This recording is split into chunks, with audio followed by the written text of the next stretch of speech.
एक ब्राह्मण और यमदूत की कहानी। गोदावरी नदी के निकट एक बहुत ही सुंदर नगर था।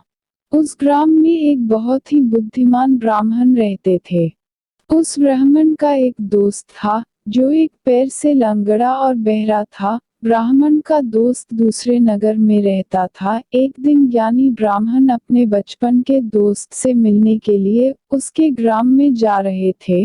ब्राह्मण को रास्ते में अचानक एक हष्ट-पुष्ट आदमी दिखाई दिया।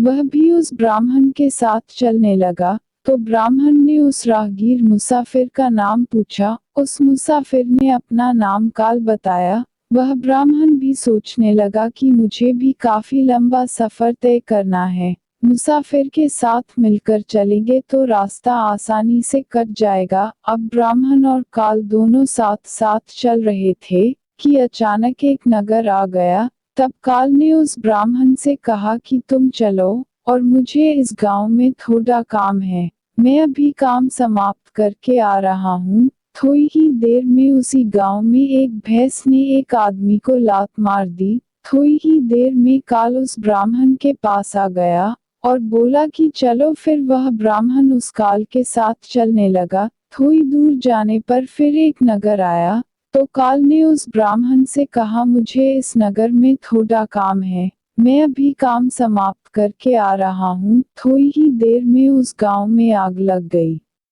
ब्राह्मण सोचने लगे कि यह आदमी जहाँ जहाँ जाता है, तो वहाँ पर कोई न कोई घटना जरूर घटित होती है। ब्राह्मण ने काल से पूछा कि भाई तुम कौन हो? ब्राह्मण की बात सुनकर काल बोला कि मैं यमराज का भेजा हुआ यमदूत हूँ। मनुष्यों के प्राण हरण करना मेरा काम है। उसके बाद ब्राह्मण ने यमदूत से पूछा कि तुम यमदूत हो, तो ये बताओ कि अगली मृत्यु किसकी होने वाली है? तब यमदूत ने कहा कि अगली मृत्यु तुम्हारे उसी मित्र की होने वाली है, जिससे आप मिलने के लिए जा रहे हो। वह ब्राह्मण सोचने लगे, यदि ऐसी बात है तो मैं अपने मित्र से मिलने नहीं जाऊंगा। यमदूत ने ब्राह्मण से कहा कि तुम जो सोच रहे हो ऐसा कुछ भी नहीं होगा। होनी अटल है, इसलिए होनी होकर रहेगी। थोड़ी देर में ब्राह्मण ने देखा कि उनका मित्र ब्राह्मण से मिलने के लिए बड़ी तेजी से चला आ रहा है। जैसे ही उनका मित्र ब्राह्मण के पास पहुंच, होनी होने के कारण उसकी मृत्यु हो जाती है। उस ब्राह्मण को बड़ा पछतावा हुआ।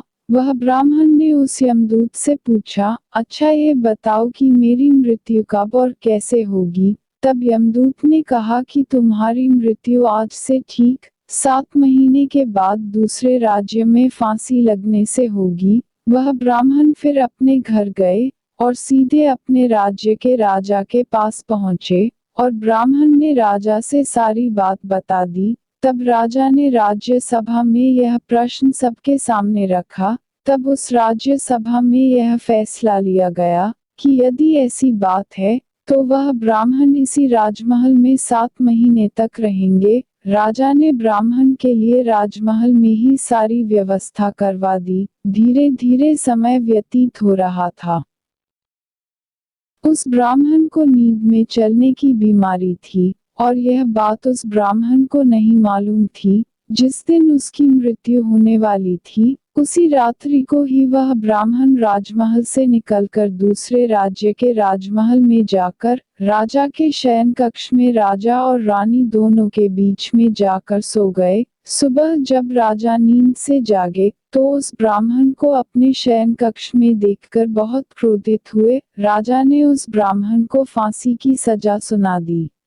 तब ब्राह्मण ने उस राज्य के राजा से सारी कहानी सुनाई, जिसको सुनकर वह राजा ने अपना एक गुप्तचर अपने पड़ोसी राज्य के राजा के पास भेजकर सारी जानकारी ली। ब्राह्मण ने जो कहानी राजा को सुनाई वह सच साबित हुई, जिसको सुनकर वह राजा अपने फैसले पर बहुत पछता रहा था, क्योंकि उस राज्य का एक नियम था, एक बार राजा जो सजा सुना दे फिर चाहकर भी उसे नहीं बदल सकते थे।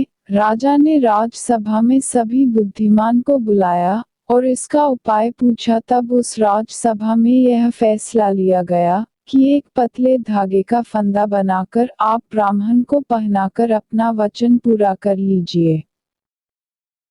धागे का फंदा पतला होने के कारण ब्राह्मण की मृत्यु भी नहीं होगी और आपके फैसले की लाज भी बच जाएगी। तब एक पतले पतले धागे से फांसी का फंदा बनाया गया और अगले दिन ब्राह्मण के गले में डाल दिया गया और फंदे को खींच दिया गया। सभी ने यह सोचा था कि ब्राह्मण को कुछ नहीं होगा, लेकिन उस पतले धागे की वजह से उस ब्राह्मण का गला कट गया और खून तेजी से निकलने लगा। ज्यादा खून बह जाने की वजह से उस ब्राह्मण की मृत्यु हो गई।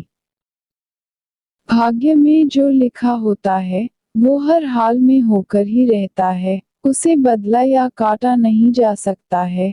उस ब्राह्मण ने अपने बचने के कितने उपाय किए, लेकिन मृत्यु के आने पर कोई उपाय काम न आया और उस ब्राह्मण की मृत्यु हो गई। विधाता ने जिसकी मृत्यु जिस समय लिखी है, उसको उसी समय पर जाना होगा। कोई साथी कोई बहाना काम नहीं आता।